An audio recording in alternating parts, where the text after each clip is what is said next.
जनता की सेवा करता हूँ। जनता की सेवा करना ही मेरा धर्म है, मेरा कर्म है और मेरी पूजा है। कांग्रेस पार्टी में रहूंगा और ऐसे ही जनता की सेवा करता रहूंगा, चाहे मैं गिरफ्तारी में हूँ, चाहे मैं लोगों के पास हूँ, क्योंकि मैं लोगों के दिलों और जान में बसा हूँ। और इसी लड़ाई में एक बेटी आज अपने पिता के लिए इस मैदान में कूदी है। ये न्याय की लड़ाई है मेरे लिए और मेरे पूरे परिवार के लिए। ये बीजेपी कांग्रेस की लड़ाई नहीं है, ये न्याय की लड़ाई है। और इस न्याय की लड़ाई में आज एक बेटी अपने पिता के लिए आप सबका आशीर्वाद मांग रही है। जैसे इतने सालों साल से आप सबने मेरे पिताजी को अपना आशीर्वाद दिया, अपना समर्थन दिया, अपना प्यार दिया, आज एक बेटी आशा करती है उससे ज्यादा समर्थन मुझे चाहिए, मेरे पूरे परिवार को चाहिए। और मुझे आप सब पे पूरा भरोसा है कि आप सब आने वाली 5 अक्टूबर को सच का साथ दोगे, सच्चाई का साथ दोगे। आज जो ये सरकार व्यवहार कर रही है, ये सब का जवाब आप अपनी वोट की चोट से सरकार को दोगे। आपके बीच में आएंगे, भाजपा के प्रत्याशी भी आपके बीच में आएंगे, आपको बहलाएंगे, फुसलाएंगे और लालच भी हो सकता है तो दे सकते हैं। आपने उनसे सिर्फ और सिर्फ 2 प्रश्न पूछने हैं। पहला प्रश्न ये पूछना है, राजनीति में लाने वाला कौन था? राजनीति में पैदा करने वाला से लेकर अपने साथ कंधे से कंधा मिलाकर खड़े करने वाला कौन था? इतना सब चीजें अगर पवार जी ने करी है हमारे मेयर साहब के लिए, अगर वो पवार साहब के नहीं हो सकते तो वो इस धरती पर आप सबके भी नहीं हो सकते। और आजकल मेयर साहब जहाँ जा रहे हैं सबसे पूछ रहे हैं कि विधायक जी ने इन 5 सालों में कुछ कार्य नहीं करा, कुछ कार्य नहीं करा।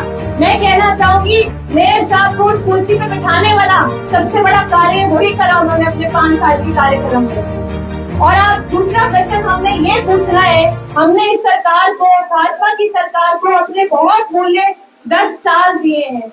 10 सालों में क्या विकास हुआ है, क्या नहीं हुआ है, ये आप सब मुझसे बेहतर जानते हैं। आप सब बाजार में रहते हैं, व्यापारी भाई मेरे यहाँ बैठे हैं। क्या सुरक्षा सरकार आपको देती है, चाहे वो प्राकृतिक घटना घटे आपके साथ, चाहे आरोपिक घटना घटे, आप सरकार आपके साथ क्या कर रही है मुझसे बेहतर आप सब जानते हैं। और 10 साल उन्होंने हम सब ने 10 साल इस सरकार को दिए। आपके बीच में आएंगे, 5 साल और मांगेंगे अपनी जिंदगी के।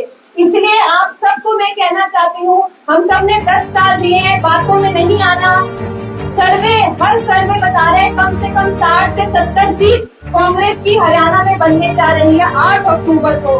इसलिए हाथ जोड़कर अपील करती हूँ, अपना बहुत ही कीमती वोट हार में नहीं डालिएगा, जीत में डालिएगा। जब यहाँ से आपका आशीर्वाद मेरे पिताजी को मिलेगा, मेरे पिताजी विधायक बनके विधानसभा जाएंगे, मंत्री बनेंगे और ऊपर कांग्रेस की सरकार होगी, तभी सोनीपत जैसे शहर का, पूरे हरियाणा का तभी विकास हो पाएगा जब विधायक जी भी यहाँ के, मंत्री भी यहाँ के और कांग्रेस पार्टी भी ऊपर सरकार बनाएगी। इसलिए हाथ जोड़कर अपील करती हूँ, देखिए कांग्रेस पार्टी सालों साल से व्यापारी भाइयों की खुशहाली और सुरक्षा के लिए कार्य करती आई है। और इस भाजपा सरकार ने आप सभी के साथ क्या करा है मुझसे बेहतर आप सब जानते हैं। इसलिए हरियाणा को, सोनीपत को बदलाव चाहिए।